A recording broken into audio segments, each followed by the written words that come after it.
It is well known that European royal families tend to marry among each other to either maintain or expand their power base. Yet the Danish king Christian IX managed to take it to a whole new level. After he became King of Denmark, even though he was not necessarily the initial heir to the throne, or even close, he immediately was caught up in a war with Prussia that ended up with Denmark losing nearly half their territory.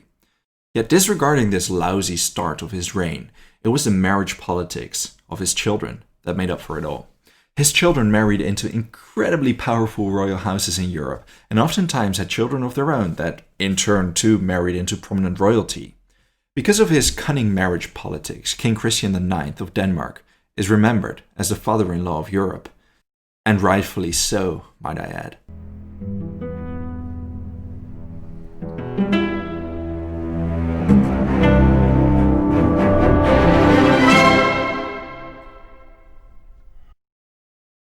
Christian of Schleswig-Holstein-Sonderburg-Glücksburg was born on the 8th of April 1818. Christian was born on Schloss Gottorf to Duke Wilhelm and Louise Caroline of Hessen-Kassel. He was the fourth son of the family and from his father's side, a far descendant of the Danish king Christian III that ruled the country during the 16th century. On his mother's side, he was a descendant of Frederick V, King of Denmark-Norway.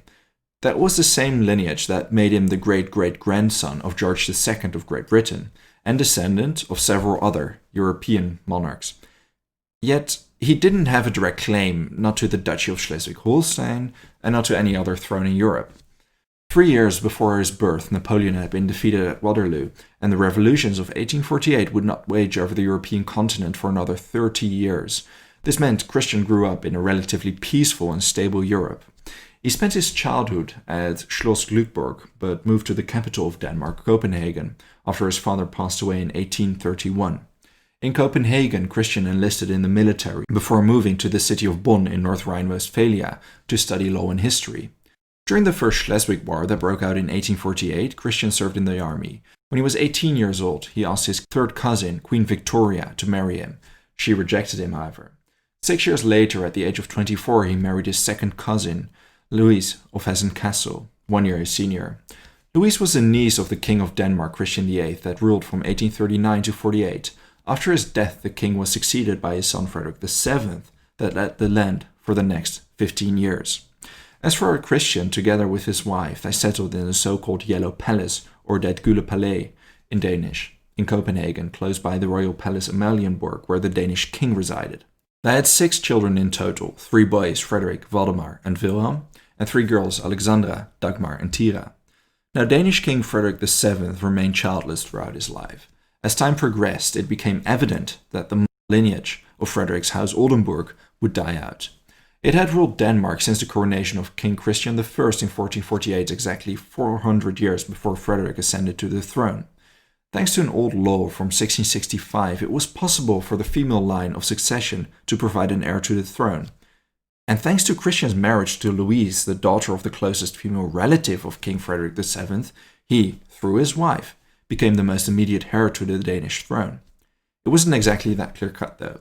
For this to be legally valid, first Louise's mother, brother, and elder sister had to renounce their rights to the throne in favor of Christian and Louise.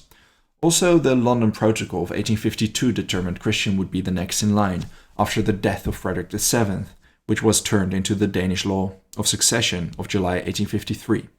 So that year, Christian was officially granted the title Prince of Denmark and became the popularly recognized heir to the Danish throne. Prince Frederick VII passed away in 1863. Subsequently, Christian was crowned as King Christian IX of Denmark. He was the first monarch of the Glücksburg branch, the same branch that is still ruling Denmark today in 2020. The new royal couple moved into the southern wing of Schloss Amalienburg, the palace that is to this day still called the Christian IX's Palace. Yet, Christian could not have become king at a more unfortunate time in Danish history. Danish and German nationalism was brewing about the Schleswig-Holstein duchies, a hotly debated issue. The Danish liberals were adamant about integrating Schleswig into Denmark. On Netflix, there's a great historical series named 1864, if that interests you. The crisis was precipitated by Frederick Augustenburg, the future father-in-law of German Emperor Wilhelm II, when he claimed the duchies in the succession following Frederick VII's death. To counteract this, the new king Christian was pressured by popular support into signing a treaty that declared Schleswig as part of Denmark. Following the disputed status of Schleswig, in early 1864 Denmark was invaded by a Prussian-Austrian army under the pretense that the Danes were suppressing the German population of Schleswig. The Danish military retreated from a large part of southern Denmark and took a position at Dibel, a small town in South Jutland. Over there, the Danes met the Prussian army in an epic last-stand battle. It led to the severe defeat of Denmark and the loss of war not soon after. Prussia occupied Denmark all the way to the Limfjord in the north. When the Treaty of Vienna was signed in October 1864 after an overwhelming defeat, the king could do nothing but look on as the Danish border was moved nearly 250 kilometers to the north. The new border was drawn near Kongein River, and the duchies of Schleswig-Holstein became governed by Austria and Prussia. This Second Schleswig War also was crucial in the history of Europe as a whole, as Denmark's adversary, Prussia, under the cunning Chancellor Otto von Bismarck, had taken its first steps towards uniting the German Empire.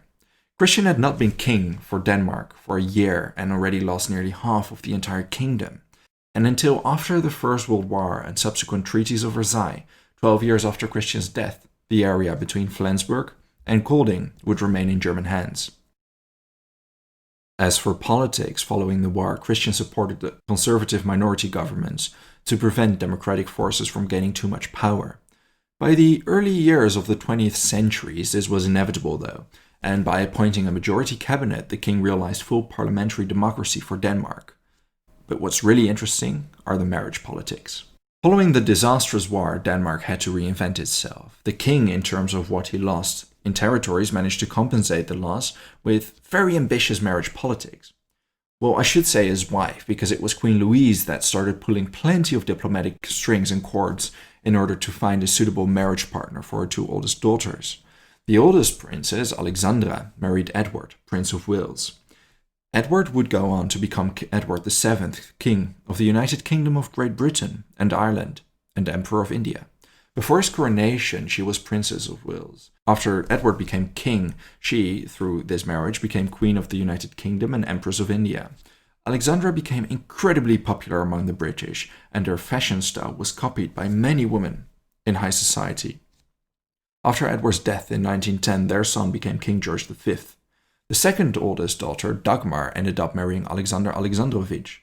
This man was to rule Russia from 1881 to 94 as Tsar Alexander III. She became Tsarina Maria Fyodorovna, and together the couple had 4 sons and 2 daughters. The eldest of their sons was Nicholas, who would go on to rule Russia as Tsar Nicholas II.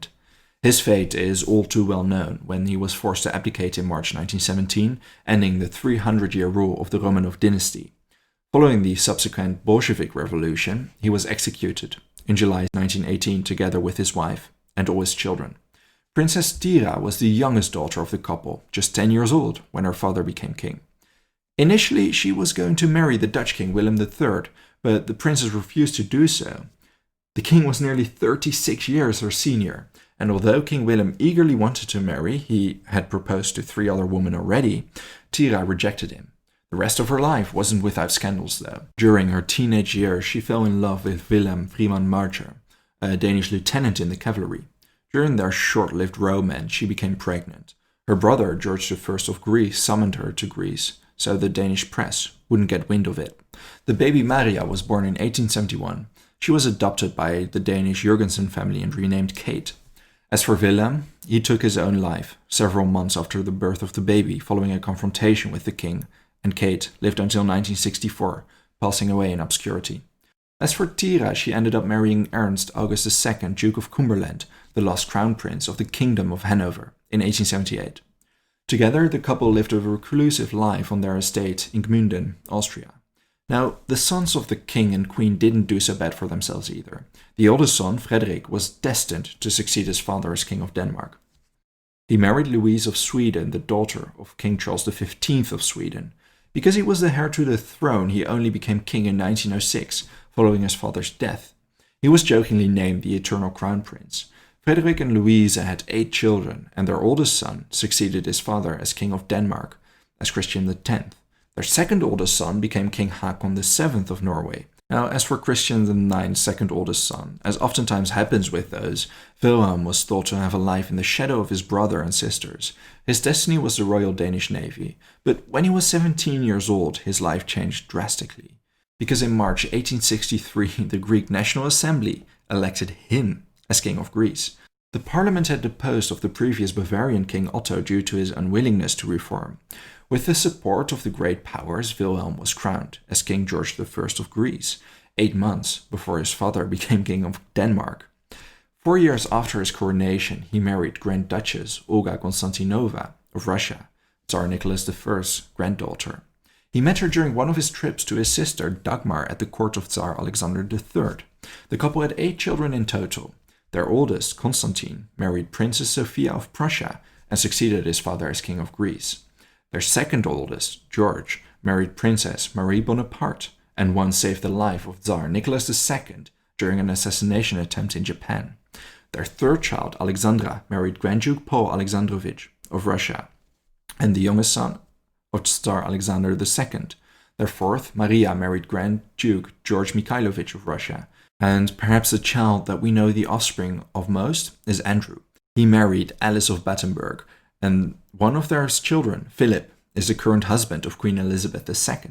As for Wilhelm, or I suppose I should say King George of Greece, he would go on to rule over Greece for 50 years, the longest of any monarch in modern Greek history, until his assassination in 1913, half a century later.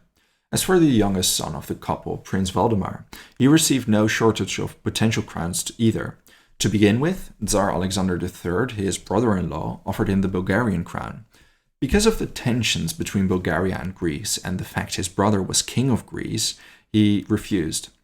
Following this, he was offered the crown of Norway, which he too declined in favor of his nephew, Prince Karl of Denmark. Karl went on to become King Haakon VII of Norway. So, yeah, basically Valdemar gave up the Norwegian crown for the second oldest son of his oldest brother, Frederick. Valdemar ended up with a great naval career and married Maria of Bourbon-Orléans, the great-granddaughter of the last king of France. King Christian IX and Queen Louise enjoyed having their family around on their summer estate in Fredensborg, north of Copenhagen. Because of the strategic marriages of his children, King Christian could, with right, call himself the father-in-law of Europe. As for his rule throughout the years, he had to accept a severe impediment of his executive power. Slowly but surely, the role of king was moved towards a purely ceremonial rule. His wife, Queen Louise, passed away in September 1898. King Christian was widely loved among his people and died peacefully on the 29th of January 1906 at the age of 87 after a 42-year-long reign. Customary to Danish tradition, he was buried in the Roskilde Cathedral together with his wife, Queen Louise. His son, Frederick VIII, succeeded him at the age of 62, only to rule over Denmark for 6 years before himself passing away. Thank you for watching this video. If there's a topic or event you'd like to know more about, let me know your thoughts in a comment. I would also really like to thank all my patrons for their generous support. If you enjoy House of History and want to support my work, consider checking me out on Patreon. For just $1 a month, you already gain access to the exclusive Patreon series. Don't forget to subscribe. See you next time.